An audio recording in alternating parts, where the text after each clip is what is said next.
Hello दोस्तों। आज हम आपको एक बहुत ही इमोशनल स्टोरी बोझ कहानी सुनाएंगे। कविता अपने माता पिता की बहुत लाडली थी। तीनों बड़े भाइयों की बहन थी।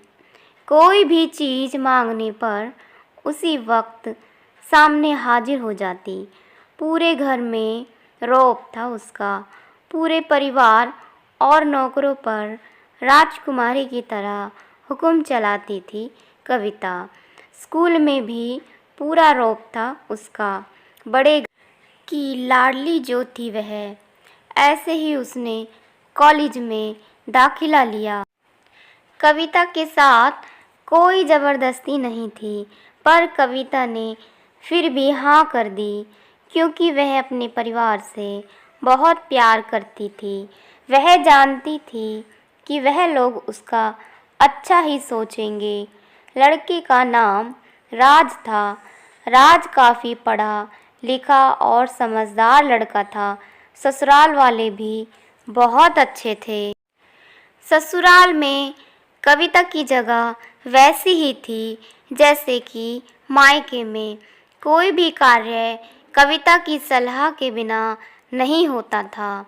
सबकी लाडली बहू बन गई थी वह। फिर उसके घर एक बेटे का जन्म हुआ। राहुल कविता को जान से प्यारा था। पोता पाकर ससुराल वाले तो फूले नहीं समाते थे। कविता कभी कभी सोचती कि उसकी किस्मत कितनी अच्छी है। उसका हर अपना उसे कितना प्यार करता है।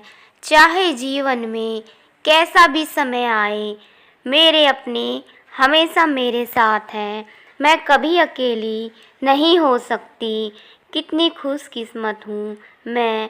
पर शायद कविता की खुशियों को उसकी अपनी ही नज़र लग गई थी। एक दिन वह मायके जाने की जिद कर बैठी। राज को बहुत काम था, लेकिन वह फिर भी उसे ले गया। रास्ते में उनकी गाड़ी अन्य गाड़ी से टकरा गई। कविता, राज और राहुल बहुत बुरी तरह से जख्मी हो गए।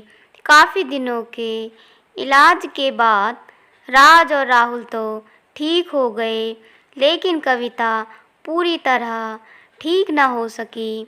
सर पर चोट लगने के कारण वह अपनी आँखों की रोशनी खो बैठी। अब कविता की किस्मत जैसे उल्टे पांव चलने लगी। मायके वाले कुछ दिनों तक उसे मिलने आते रहे, फिर कभी कभार फ़ोन ही करके पूछ लेते कि अब कैसी हो। धीरे धीरे ये सिलसिला भी कम हो गया। ससुराल वालों की सहानुभूति भी कम होने लगी। घर में किसी को पास बैठने के लिए कहती तो जवाब मिलता, बहुत काम है, अब तुम भी हाथ नहीं बटा सकती। राज भी चिड़चिड़ा हो गया था। बस राहुल ही था उसके साथ, जिसके साथ हंसते खेलते उसका वक्त गुजरता। एक दिन कविता के हाथ से कुछ सामान गिर गया, जिसकी वजह से राहुल को हल्की सी चोट लग गई। कविता के सास ससुर ने राहुल को उससे अलग कर दिया कि कहीं उसके ना देखने की वजह से बच्चे का कोई नुकसान न हो जाए। कविता अंदर से टूट चुकी थी। एक दिन उसके सामने मायके जाने की इच्छा रखी तो राज उसे तुरंत मायके छोड़ आया, जैसे कि वह भी यही चाहता था। लेकिन राहुल को उसके साथ नहीं भेजा गया। कविता कभी राहुल से दूर नहीं रही थी, पर अपनी कमी के कारण उसने ज़्यादा बहस नहीं की। कविता को लगा कि वह 3-4 दिन वहाँ रहेगी तो थोड़ा हवा पानी बदल जाएगा, क्योंकि वह कितने दिनों से कहीं भी बाहर नहीं गई थी। घर वाले भी इतने दिनों बाद उसे देखकर कितने खुश होंगे। कविता के घर पहुंचने पर सब लोग बहुत खुश हुए। खाने में सब कुछ कविता की पसंद का ही बना था। उसने अपने मम्मी पापा और भाई भाभीयों से दिल खोलकर बात की। उनके छोटे छोटे बच्चे भी बुआ के साथ घुल मिल गए थे। रात को सोने के वक्त जब वह कपड़े बदलने लगी तो उसे पता चला कि उसका बैग तो बहुत भरा हुआ था। वह सब समझ गई। वह बहुत उदास हो गई। कुछ दिनों तक तो सब ठीक रहा। फिर जैसे सब बदलने लगा, सबका व्यवहार बदल रहा था। वह लोग जैसे थक चुके थे। उससे सब लोग घुमा फिरा कर पूछने लगे कि राज कब आ रहा है, उसे ले जाने। वह बहाना बना देती, जबकि वह जानती थी कि उस घर में अब उसके लिए कोई जगह नहीं। कविता से चलते वक्त कुछ न कुछ नुकसान हो जाता।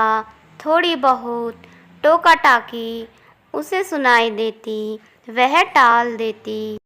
एक दिन उसके हाथ से लगकर एक कीमती फूलदान टूट गया। छोटी भाभी ने बहुत हंगामा मचाया। कविता के माता पिता रोज़ रोज़ के झमेलों से तंग आ गए थे। उन्होंने राज को खुद से फ़ोन कर दिया। राज कविता को अपने घर ले गया। कविता को अपने परिवार वालों से ये उम्मीद ना थी। जिस कविता के कहे बिना घर में एक पत्ता भी नहीं हिलता था, उस घर के लिए वह अब बोझ बन चुकी थी। राज के साथ ससुराल आते वक्त वह बहुत खुश थी, क्योंकि वह अपने घर जा रही थी, अपने जिगर के टुकड़े राहुल के पास। परंतु यह खुशी भी कुछ पल की ही थी। सारा बंदोबस्त पहले ही किया हुआ था।